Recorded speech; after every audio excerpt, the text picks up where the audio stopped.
नमस्कार। शब्दघोष के जनसरोकार में आपका स्वागत है। मैं मोहनलाल मोदी आज बात करूंगा गुना संसदीय क्षेत्र और उसकी पेचीदगी, उसकी उलझी हुई परिस्थिति को लेकर। सभी जानते हैं गुना शिवपुरी लोकसभा क्षेत्र सिंधिया राजघराने का अजय गढ़ रहा है, लेकिन अब इस गढ़ में सेंध लगाई है वर्तमान भाजपा सांसद डॉक्टर कृष्णपाल सिंह यादव ने। अब चूंकि 14 महीने बाद फिर से लोकसभा चुनाव आने वाले हैं, तब एक विचित्र स्थिति भाजपा के सामने खड़ी होने वाली है। पहली तो ये कि जो कृष्णपाल सिंह यादव से हारे तत्कालीन कांग्रेस प्रत्याशी ज्योतिरादित्य सिंधिया, वे अब भाजपा में आ गए हैं। अब यदि भाजपा उनकी बात मानती है तो वे कभी नहीं चाहेंगे कि उनको हराने वाला व्यक्ति दोबारा इस सीट पर काबिज हो। और यदि भाजपा सिंधिया जी को अनुग्रहित करना चाहे तो उसके पास कोई आधार नहीं है कि वो आखिर 1.25 लाख वोटों से जीते हुए सांसद का टिकट कैसे काट दे।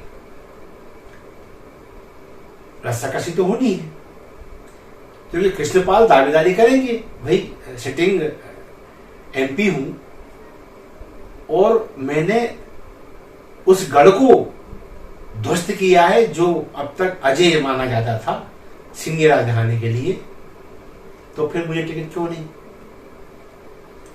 इधर सिंधिया भी नहीं चाहेंगे कि उनको हराने वाला व्यक्ति अब उस पार्टी से टिकट प्राप्त कर ले जिस पार्टी में वो स्वयं बैठे हुए हैं। तो भाजपा क्या करे ऐसे में, क्योंकि कांग्रेस तो अब मौके की तलाश में है। हालांकि उसका कोई प्रत्याशी भी तय नहीं है, फिर भी यदि भाजपा में ये कलह जो अभी है अंदरूनी तौर पर स्थापित है, उदाहरण देता हूं, जब से सिंधिया जी भाजपा में आए हैं तब से गुना सांसद केपीएस यादव की पूछपरछ पार्टी फोरम पर कम है।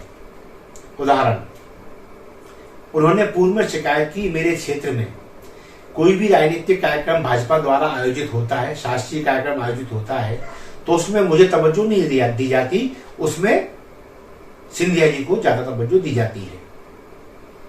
अब उस शिकायत पे भाजपा ने क्या किया ये नहीं मालूम, लेकिन जब केपी सिंह कृष्णपाल सिंह यादव जब उन्होंने रानी लक्ष्मीबाई को लेकर कोई बयान दिया, उसमें गद्दार शब्द का उपयोग हो गया, तो भाजपा आला कमान ने उन्हें बुला के समझा दिया कि आइंदा ये जो सांकेतिक भाषा है इसका उपयोग ना करें, तो उनके लिए अच्छा है। तो यानी कलह है। ये कलह टिकट के लिए नहीं उपजेगी, ये दावा कोई नहीं कर सकता। तो फिर सवाल ये उठता है कि भाजपा क्या करे।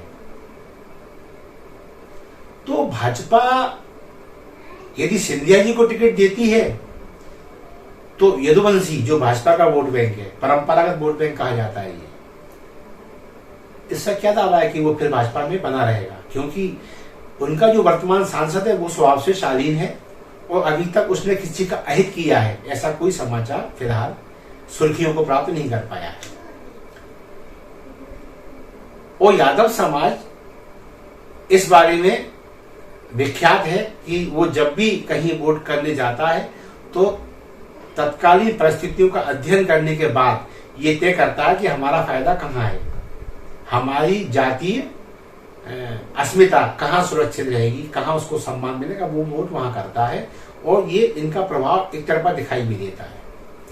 तो कृष्णपाल सिंह का टिकट काट के यदि सिंधिया जी को दिया जाता है तो यदुवंशी चुपचाप नहीं बैठेंगे, ये अभी वर्तमान परिस्थितियों को देखकर ज्ञात हो रहा है। लेकिन कृष्णपाल सिंह टिकट ले आए और आसानी से जीत जाए ये सिंधिया रहना नहीं चाहेगा।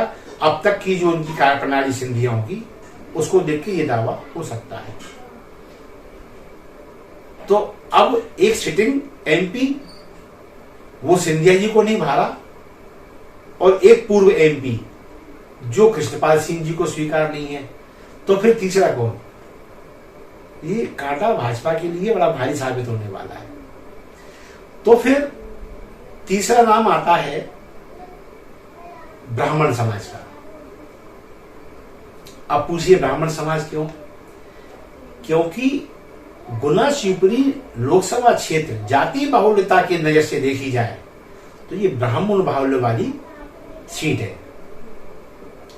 उसका प्रमाण हम उस चुनाव में देख सकते हैं जब ज्योतिरादित्य सिंधिया जी का सामना 2004 में हरिवल्लभ शुक्ला से हुआ था। हरिवल्लभ शुक्ला उस वक्त जीतने की स्थिति में थे ऐसा माना जाता है, और उन्हें तत्कालीन मुख्यमंत्री उमा भारती ने एक लिस्ट भी भेजी थी भोपाल से कि इन जगहों पर आपको इन्वेस्टमेंट करना है, आपकी जीत तय है, आप इतिहास रचेंगे सिंधिया को हराने का। अब ये इन्वेस्टमेंट श्रम का था, ये इन्वेस्टमेंट समय का था, या ये इन्वेस्टमेंट धन का था, ये शोध का विषय है।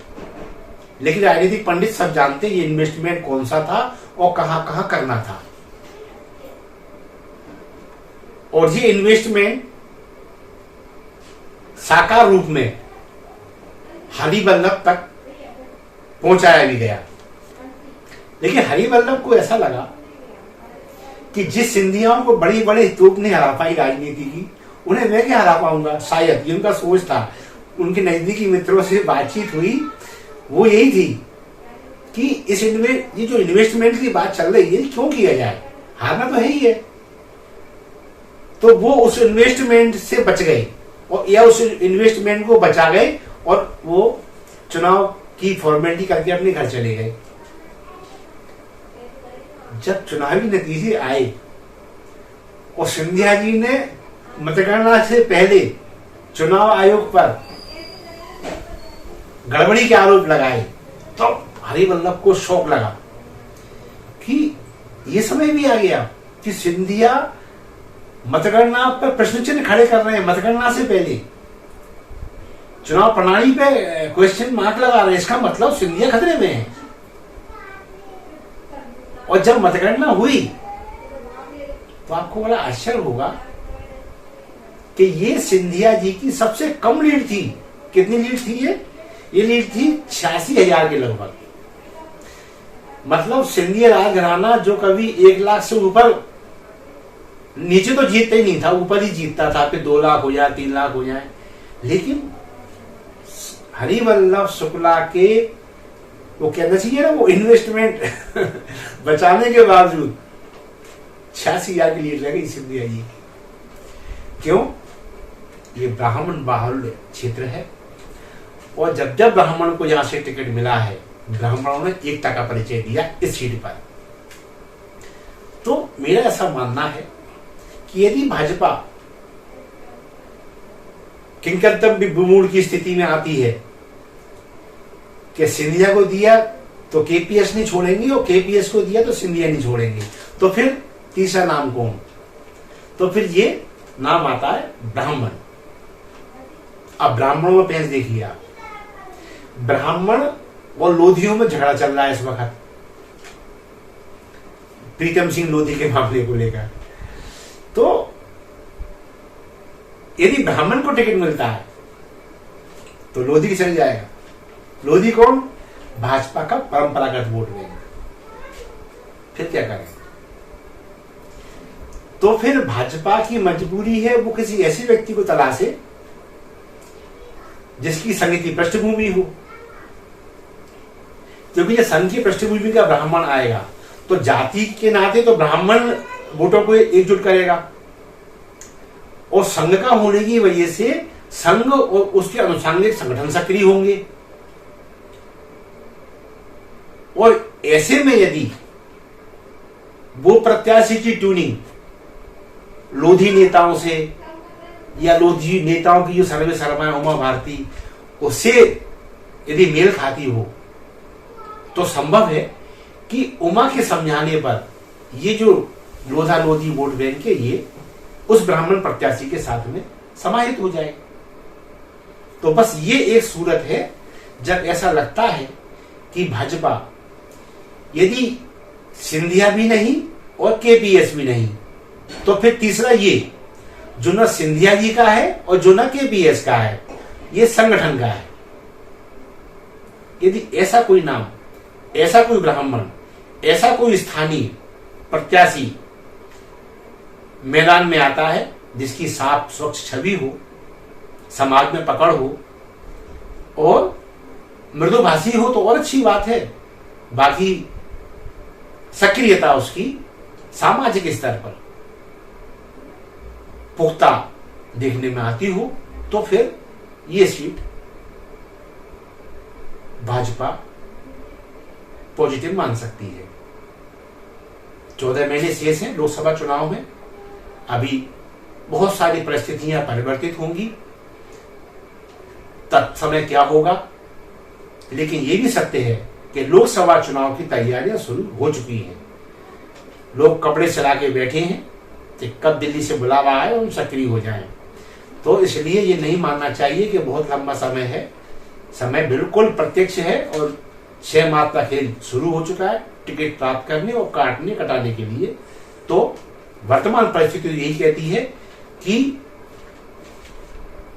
ये सिंधिया और केपीएस में से यदि कोई आता है तो फिर आपसी घमासान तय है, लेकिन यदि दूसरे तीसरा कोई व्यक्ति आता है और यदि वो तीसरा व्यक्ति थोड़ा सामंतवाद पर प्रखर बोलने वाला हो तो फिर सोने में सुहागा दिखाई देता है। बस इन्हीं राजनीतिक संकेतों के साथ आज की वाणी को दूंगा विराम, फिर किसी मुद्दे के साथ आपके समक्ष आऊंगा। तब तक के लिए दी आज्ञा। मैं मोहनलाल मोदी आपसे मांगता हूं विदा। अगले समय तक के लिए, अगले कार्यक्रम तक के लिए, अगले मुद्दे तक के लिए नमस्कार, जय हिंद।